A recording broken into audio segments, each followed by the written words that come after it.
Hello guys, and welcome to another tutorial video. In today's tutorial, I will be showing you how you can trade your stickers in Monopoly Go, guys. Stickers or cards, whatever name you use, it doesn't matter, and it's a quick and easy process, so let's get right into it. To trade any of your stickers, you need to have a duplicate sticker of that sticker, guys, and I'll show you how you can see if you have a duplicate right now. If you enter your album tab in the bottom right, you will get a screen with all your collections, and if you enter any collection, you will see what cards you have, guys. If any of these cards has a duplicate, next to that card you will see a +1 or +2 symbol, depending on how many duplicates you can have, depending on how many duplicates you currently have, and you can have, I think, as many duplicates as you want. I haven't tested it, but I do believe that is the case. If you want to trade them, guys, if you have a duplicate, let me show you a screenshot of what it looks like if you pick a card that has a duplicate, guys.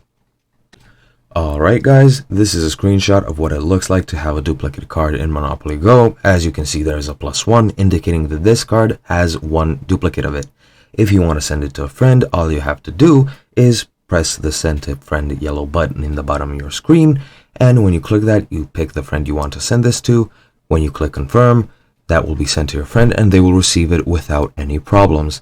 This is the same way that they can use to actually send you their stickers, so be sure to be in contact with your friends and see if you can trade any stickers with them that either they or you need.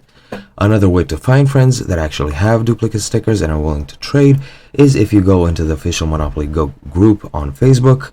There you can find people that are constantly searching for somebody to trade stickers with, and if you have some stickers that they need, they will give you stickers that you need if they have those duplicates, guys.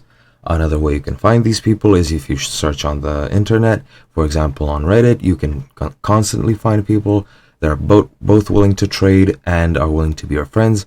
So that's pretty much it.